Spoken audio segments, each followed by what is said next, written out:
नमस्कार दर्शकों, बहुत बहुत स्वागत है आपका दूरदर्शन हिमाचल के कार्यक्रम कृषि दर्शन में, जहां पर हम आपको कुछ ऐसी जानकारियां देते हैं जो हम सब के लिए बहुत लाभकारी होती हैं। और आज का कार्यक्रम बहुत ही खास होने वाला है, क्योंकि आज हम आपके लिए जिस विषय को लेकर आए हैं वो है मत्स्य पालन से स्वरोजगार। दर्शकों, इस विषय पर जानकारी देने के लिए आज हमारे साथ स्टूडियो में मौजूद हैं deputy director of fisheries doctor Khem Singh Thakur ji. नमस्कार सर, आपका इस कार्यक्रम में बहुत बहुत स्वागत है। नमस्कार मैडम। दर्शकों, हम आपको बता दें कि खेम सिंह जी वैसे तो रिटायर हो चुके हैं, लेकिन आज भी ये मत्स्य पालन से जुड़े हुए हैं, अपना भी रोजगार करते रहते हैं। और आज का ये कार्यक्रम मैंने खास इसलिए कहा क्योंकि ये कुछ हटके होने वाला है।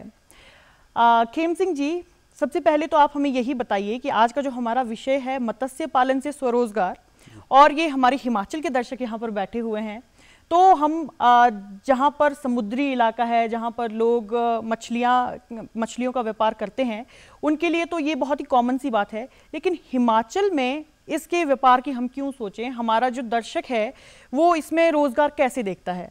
बिल्कुल सही कहा आपने। जितने भी जो साउथ का एरिया है, जो कोस्टल एरिया है, समुद्र का किनारा का जो एरिया है जी, वहाँ लोगों के लिए जो फिशरीज है वो एक आम चीज़ है। बिल्कुल। लेकिन जहाँ तक हिमाचल की बात है, हिमाचल में हमारा एग्रीकल्चर, हॉर्टिकल्चर, पशुपालन या मधुमक्खी पालन, ये हमारे व्यावसायिक पूर्वजों पीढ़ी से पीढ़ी चलते रहते हैं। लेकिन फिशरीज हमारे लिए एक नई चीज़ है। बिल्कुल। और इसमें मत्स्य पालन विभाग ने बड़ा अच्छा रखा हो कि हमारे पास बहुत सारे रिसोर्सेज है और बहुत सारी ऐसे नदी हैं, नाले हैं, साफ पानी आता है, झीलें हैं और बहुत सारे पानी के ऐसे स्रोत है जिसको विभाग ने जो है एक साइंटिफिक बेस है और एक जुडिशियस बेस पे जो इसका दोहन किया है मानव कल्याण के लिए, और हमारे लोग जो इसमें मत्स्य पालन कर सकते हैं। जी, बिल्कुल सही बात आपने कही कि हम मत्स्य पालन कर सकते हैं क्योंकि हमारे पास बहुत सारे ऐसे स्रोत हैं। लेकिन सर, आज की डेट में हिमाचल में फिशरीज की, मछलियों की मार्केट कितनी बड़ी है? कितना फ़ायदा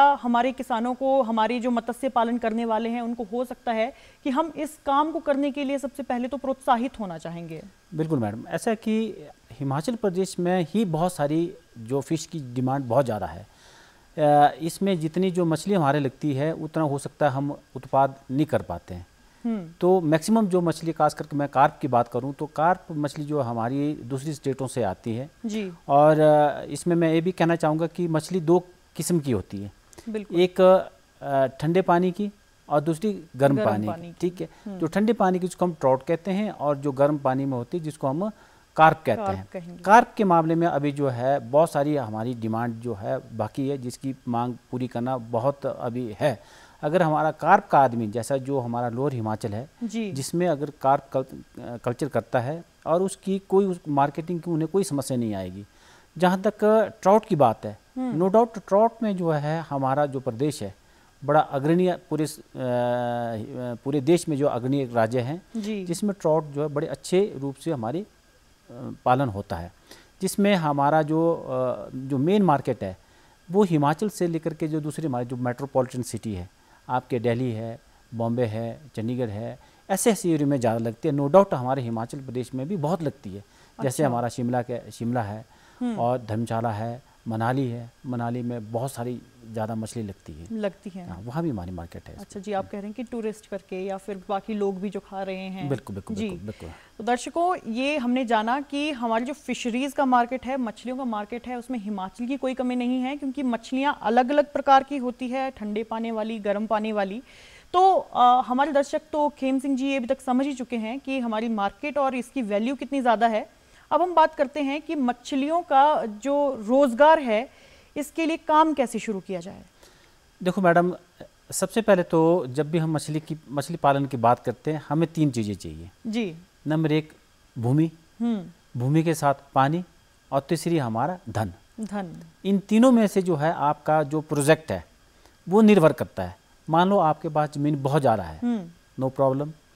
फिर उसके बाद आता है कि आपके पास पानी कितना है, फिर आप बोलेंगे पानी बहुत है, तब भी कोई प्रॉब्लम नहीं। फिर तीसरा धन आता है जी।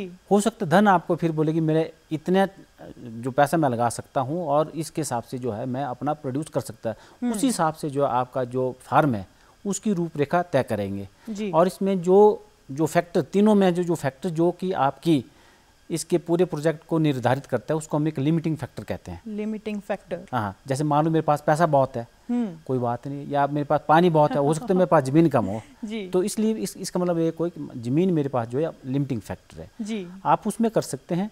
मैं बार बार कहना चाहूँगा कि जो हमारा लोअर हिमाचल है जिसमें हम कार्प कल्चर कर सकते हैं, जैसे हमारा कांगड़ा का एरिया है, सिरमौर का एरिया है, ऊना का एरिया है, हमीरपुर का एरिया है, मंडी का लोअर एरिया है, मैक्सिमम उसमें कार्प कल्चर बड़े अच्छे तरीके से हो सकती है। इसके बाद जो हमारा जैसे शिमला का एरिया है, कुल्लू का एरिया है, मंडी का जो अपर का एरिया है, जंजैली है, सराज एरिया है, बेसिकली जहाँ ठंड ज़्यादा है, जहाँ तो वहाँ हम ट्राउट कल्चर बड़े आसानी से कर सकते हैं जी। तो सर ये तो आपने हमें बता दिया कि ठंडे एरिया में, गर्म एरिया में, लेकिन जो आपने बात कही 3 फैक्टर्स की, तो अब जो हमारा हिमाचल है यहाँ पर लोगों के पास ज़मीन अलग अलग जगह पर होती है, किसी के खेत इस जगह है, किसी के खेत उस जगह है, तो कितनी बड़ी ज़मीन की ज़रूरत पड़ेगी और किस तरह की व्यवस्था हमारे पास होनी चाहिए? दोबारा मैं कहूँगा कि अगर हम कार्प की बात करें जी, तो कार्प में जो है ट्राउट के कंपैरेटिव बहुत ज़्यादा एरिया की जरूरत पड़ती है, जिसमें हम पॉन्ड्स बनाते हैं जी। जहाँ तक ट्राउट की बात है उसमें जो है ज़्यादा ज़मीन की ज़रूरत नहीं होती है। ट्राउट में क्या करते हैं हम, जो ट्राउट में जो रेस बे बनता है उसको हम रेस बे कहेंगे। रेस बे आम आदमी उसको टैंक बोलता है और कई उसको तालाब बोलते हैं, हम उसको एक रेस बे कहेंगे। उसकी क्या होती है कि उसकी जो डायमेंशन है वो 17 मीटर लंबा होगा जी, 2 मीटर चौड़ा होगा और 1.5 मीटर वो गहरा होगा। अच्छा, तो इसमें आप 12 से लेकर के 15 क्विंटल तक मछली जो उसमें आप तैयार कर सकते हैं। तो क्या एक रेसवे से काम चल पड़ेगा कि हमें 2-3 रेसवे की ज़रूरत है? मैं किसान भाइयों को ये अनुरोध करना चाहूँगा कि कम से कम आप 2 रेसवे बना लें। उसमें क्या होता है कि मछली का जो आकार है, सभी मछलियों का आकार एकदम इकट्ठे नहीं बढ़ता है। आपने घरों में भी देखा होगा, भाई बहन होंगे, अलग अलग की जो ग्रोथ है वो अलग अलग होती है जी। ट्राउट में भी ऐसा है कि मछली की ग्रोथ जो है अलग अलग होती है और इसकी जो है हमारा जो फार्म इंचार्ज है, जो हमारा फार्मर है, वो इसका वीकली इसकी सैंपलिंग करता है। जो मछली बड़ी होती है उसको अलग रखते हैं और छोटी मछली को अलग रखते हैं। इसके पीछे कारण ये है कि बड़ी मछली छोटी मछली को भी खा सकती है। अच्छा, हाँ, नंबर 1। नंबर दूसरा, फिर उसमें जो है फूड के लिए भी कंपटीशन हो सकता है। जैसे आप फीडिंग कर रहे हैं, फीडिंग के दौरान जो हो सकता है बड़ी मछली ज़्यादा फीड ले और छोटी मछली को फीड नहीं मिलेगी, तो इसलिए जो है आपकी फार्म जो प्रबंधन है उसमें दिक्कत आएगी।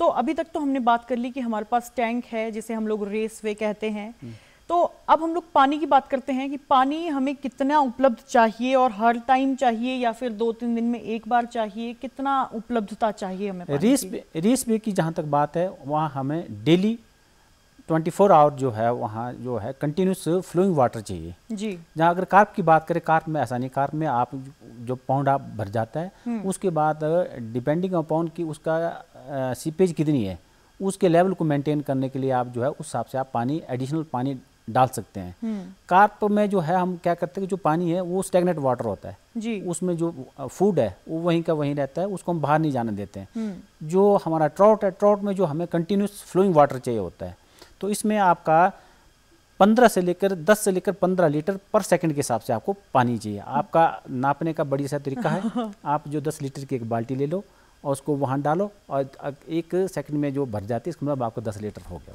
10 से 15 लीटर पर सेकंड जी। तो अब हमने ये बात की कि हमें पानी भी हो गया, हमारे पास ज़मीन भी हो गई, मतलब हमारे जो कृषि भाई हैं या फिर जो भी हैं जो मछली को पालना चाहते हैं, इसमें रोज़गार देखते हैं, वो इन सब चीज़ों को ध्यान में रखकर अपनी मछली की प्रोडक्शन अब शुरू कर सकते हैं। लेकिन शुरुआत कहाँ से करें? हमने एक टैंक बना दिया है, हमने पानी का इंतज़ाम भी कर दिया है, अब हमारे पास वो जो मछली है वो कहाँ से आएगी? और क्या हमें अंडे लाने की ज़रूरत है मछली के, या फिर एक मछली छोटी सी लाएं या बड़ी मछलियाँ ले आएँ? मैं कहना चाहूँगा कि सबसे पहले तो जो हमारा किसान भाई है वो अपनी भूमि का चयन कर ले जी। और सभी जिलों में, सभी जगहों में विभाग के जो है कार्यालय है जी, वहाँ हमारे मत्स्य अधिकारी, फिशेज ऑफिसर का ऑफिस होता है, फील्ड ऑफिसर्स है वो, और उनको जो अपनी वहाँ जरूर दिखाए। आपने दिखा लिया, दिखाने के बाद जो है वो उस साइट को जो सिलेक्ट करेगा और सिलेक्ट करने के बाद जो वहाँ पूरी गाइडेंस दे देते हैं। फिर जैसे ही आपका ये सारा टैंक बन जाता है, मैं निवेदन करना चाहूँगा कि विभाग जो है आपको टैंक बनाने के लिए, रेसवे बनाने के लिए भी जो है सब्सिडी देता है जी। तो ये वो विभाग बोलते क्या है वैसे इन्हें सर? प्रधानमंत्री मत्स्य संपदा योजना का नाम है जी। तो विभाग को जो है आपने फार्म अनुदान सहायता के लिए जो अपना फार्म दे देना होता है, उसमें एक प्रिस्क्राइब्ड फार्म है और साथ में आपकी ज़मीन का नकल तरीमा जमाबंदी लगेगी, एक आपकी जो है आपकी जो पासबुक है उसका वो लगेगा, उसकी फ़ोटोकॉपी लगेगी क्योंकि आपके ऑनलाइन जो है आपकी सब्सिडी आपके खाते में आनी होती है जी। आधार कार्ड को होती है, वो आपने उनको देनी है। जैसे आपका केस सेंक्शन हो जाता है उसके बाद आपका कंस्ट्रक्शन काम शुरू करें, जो आपको डायमेंशन विभाग ने बताई हुई है उसी के अनुसार आप बनाए, क्योंकि आपकी जो है जियो टैगिंग भी होनी है। अच्छा। और सारी चीज़ें होनी है। आपको अनुदान सहायता की राशि तभी मिलेगी जब आपने उस मापदंड के अनुसार जो वो रेसवे बनाया होगा। ठीक है, वो आपका बन गया। बनने के बाद जो है विभाग जो इसमें जो बच्चा मछली का बीज डलता है, बच्चा डालेगा, उसके लिए भी अनुदान सहायता देता है। अच्छा। हाँ, आप जो है विभाग की जो फार्म है, जैसे अगर हम कुल्लू की बात करें तो वहाँ ट्रॉट फार्म पतलीकुल है, उसके साथ ट्रॉट फार्म बटार है। अच्छा। फिर ट्रॉट फार्म बंजार हामनी है। अगर मंडी की बात करेंगे वहाँ ट्रॉट फार्म बरूट में है, जंजैहली में है। शिमला की बात करें तो दम्बाड़ी में है और किन्नौर की बात करें तो सांगला में है। तो हाँ, मैक्सिमम जगह हमारे जो है विभाग की फार्म है, वहाँ आपको जो है उत्तम क्वालिटी का जो है बीज विभाग देगा। उसकी सीधे जो है आपने वहाँ पैसा दे दिया। पैसा देने के बाद आपने वही चीज़ जो है विभाग को, जो आपका जो नज़दीकी जो ऑफिस है वहाँ आपने दे देना और आपको अनुदान सहायता उसमें मिल जाएगी। वाह, क्या बात है। दर्शकों, हम सब्सिडी के बारे में बहुत कुछ सुनते रहते हैं कि सरकार इस पर सब्सिडी दे रही है, उस पर सब्सिडी दे रही है, और आज हमने देखा कि अगर आप मछलियां पालना चाहते हैं, मत्स्य पालन करना चाहते हैं, तो वहां पर भी आपको सरकार सब्सिडी दे रही है। लेकिन आप हमें ये बताइए कि कितनी सब्सिडी मिलेगी? हमने जितना पैसा लगाया है उसकी आधी सब्सिडी मिलेगी या फिर क्या प्रोसेस रहेगा इसमें? ऐसा है कि आपने कितना पैसा लगाया, कितना नहीं लगाया, हम ये नहीं पूछेंगे, लेकिन विभाग ने जो है एक सेट यूनिट कॉस्ट बनाई हुई है। जैसे मैंने रेसवे का बताया, आपका 17 मीटर लंबा, 2 मीटर चौड़ा, 1.5 मीटर गहरा है, तो इसके कंस्ट्रक्शन जो कॉस्ट रखी है विभाग ने जो 2.5 लाख की रखी हुई है जी। जो इसमें अनुसूचित जाति, अनुसूचित जनजाति और सभी वर्ग की महिलाएं, उनको जो हम इसका 60% अनुदान देते हैं। 60%? हाँ। आपने ये 1 लाख रुपए में बनाया या 50,000 में बनाया या फ्री बनाया, विभाग ये नहीं पूछेगा आपको, हमें आपको बनाया चाहिए। और हमारा जो विभागीय अधिकारी आएगा और उसके बाद उसकी मेजरमेंट करेगा और उसके बाद आपके अनुदान सहायता दी जाएगी। और जो जनरल कैटेगरी है जी, इसके अलावा उनको हम इसका 40% देते हैं। 40%? हाँ। उसमें जो है विभाग आपको शुरुआती दौर पे जो है शुरू में नहीं देगी आपको अनुदान सहायता, इसलिए हो सकता है आप बाद में ना बनाए तो फिर गवर्नमेंट को दिक्कत आती है। हम जो आपको अनुदान सहायता जो 2 किस्तों में देंगे, पहली किस्त हम तब देंगे जब आपका जो कंस्ट्रक्शन वर्क है वो आधा पूरा हो जाएगा, और पूरी हम तब देंगे जब आपका बिल्कुल पूरा हो जाएगा, उसके बाद हम आपको पूरी देंगे जी। हाँ। ये बहुत ही बढ़िया बात आपने बताई है हमें सब्सिडी की, और ये हमें प्रोत्साहित करती है कि हम इस काम को करें, शुरू करें। लेकिन आप हमें ये बताइए कि जब हमने जितना भी पैसा लगाया है हमने इस काम में, उसे पूरा करने में हमें कितना समय लगेगा और कब से हमारी जो कमाई है वो असली शुरू हो जाएगी? जैसे कि हमारी जो सरकार है एक कल्याणकारी सरकार है। हमारा मेन मकसद रहता है कि हमारा किसान जो है उसका, हमारा जो नागरिक है उसका उत्थान हो, चाहे इकोनॉमिकली हो चाहे सोशली हो। तो विभाग का ये मानना है कि जैसे पहले उसके पास कोई पैसा नहीं है, ठीक है, आपको टैंक बनाने के लिए, रेसवे बनाने के लिए गवर्नमेंट ने पूरी आपके सहायता करती हुई, ठीक है। उसके बाद फिर आपका हम ये मानता है, विभाग ये मानता है कि आपके पास जो है सीड और फीड खरीदने के लिए भी पैसा नहीं है। अच्छा। उसके लिए भी आपको अनुदान सहायता दे दी, ठीक है। आपका प्रोड्यूस तैयार हो गया, एक रेसवे में जैसे मैंने कहा कि आप 10 से 15 क्विंटल, एक टन से 1.5 टन तक आप एक टैंक से तैयार कर सकते हैं। और ये सारी जो है आपकी कैपेबिलिटी और आपके निपुणता के ऊपर डिपेंड करता है। मान लो आप कम से कम आप 1 टन भी मछली तैयार करते हैं, अच्छा, आज की डेट में उस मछली का जो बाजार जो सरकारी रेट है वो 550 रुपये पर केजी। इसका मतलब आपके 5.5 लाख की जो है आपकी मछली एक टैंक से, 17 टैंक से 5.5 लाख की, 17 दूने 34 स्क्वायर मीटर, 34 स्क्वायर मीटर से आपको जो है 5.5 लाख का प्रोड्यूस तैयार कर रही है। और इसके लिए जो है आपको पहली साल जो है गवर्नमेंट ने सब कुछ दिया हुआ है, आपके पास पैसा आ गया, लेकिन अगली साल के लिए जो है जो आपके 5.5 लाख की आपके इनकम है, हाँ। वो आपका जो एक किस्म का रिवॉल्विंग फंड हो जाएगा। आपने देखो टैंक आपका बन गया, इसके बाद सिर्फ जो हमारा 3 लाख जो इसकी कॉस्ट आती है फीड की आती है, वही आपने मीट आउट करनी है। अच्छा। और वो इसी से आपको आपकी जो चाल है वो चलती रहेगी। आपने एक शब्द इस्तेमाल किया है बीच में, सीड। अब हमने फसलों के क्षेत्र में तो हमने बीज की बात की है, सीड की बात की है, अब ये मछली के फील्ड में हम लोग कहाँ से सीड लेके आ रहे हैं? मछली के भी अगर हम जो इसकी जो टर्म है, साइंटिफिक टर्म है, फिंगरलिंग और फ्राई कहें, अच्छा। तो लोगों को उसमें भी दिक्कत आती है, तो एक सरल भाषा में मैंने इसका नाम जो है बीज दिया हुआ है। बीज, हाँ। तो साइंटिफिक लैंग्वेजेस की जैसे आइडोवा है, फिर उसके बाद जो है आपका फ्राई होगी, फिंगरलिंग होगी, तो उसमें लोगों को शायद आम जनमानस को समझने में दिक्कत आ जाएगी। जी, अच्छा। तो अब हम लोग बीज लेकर आ गए हैं, अब उस बीज को तैयार होने में कितना समय लगेगा कि वो बेचने के लिए तैयार है? ये भी बिल्कुल पूरा निर्भर करता है कि आप किस क्षेत्र की बात कर रहे हैं। जी, जैसे जो हमारी जो ट्राउट है, ये कोल्ड वाटर फिशरी, जितनी जो मछली है ये कोल्ड वाटर है, मतलब इनके जो कोल्ड ब्लडेड है, इसका मतलब इनका जो खून है वो ठंडा रहता है। अच्छा। और पानी के तापमान के साथ साथ जो इनका खून का तापमान भी बढ़ता रहता है, बढ़ता रहेगा। जो सूटेबल टेम्परेचर का वो 10 डिग्री से लेकर के 18 डिग्री तक जो है वो बड़ा अच्छा रहता है, बड़ा अच्छा। ठीक है, इसमें अगर वो डिपेंड करता है कि कौन सा एरिया है जिसमें हमारे को साल के मैक्सिमम समय में इतना टेम्परेचर रहता है। यदि हम हाई एल्टीट्यूड की बात करें तो गर्मी में वो इलाके बड़े अच्छे रहते हैं, वहाँ बड़ी अच्छी ग्रोथ होती है ट्राउट की। अगर जो सर्दी की बात करें, जो लोअर एल्टीट्यूड के लोग किसान हैं उनकी बड़ी अच्छी होती है। अच्छा। हाँ, तो आप ये मान के चलो कि 6 महीने से लेकर 12 महीने तक जो है ये बिल्कुल आपकी मार्केटेबल हो जाएगी। जी, वैसे ये तापमान पर डिपेंड करेगा, लेकिन अगर हम लोग एवरेज लेकर चलें तो 6 से 8 महीने के अंदर हमारा तैयार हो जाएगा। जी, जी, जी।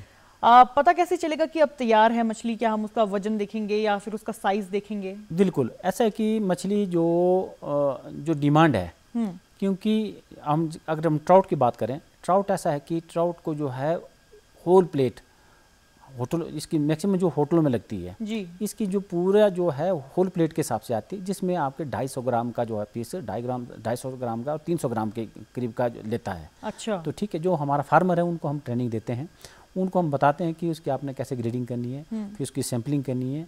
जब उनका 250 ग्राम का होता है तो उसके बाद तब वो मार्केटिंग करना इसका शुरू कर देते हैं। अच्छा।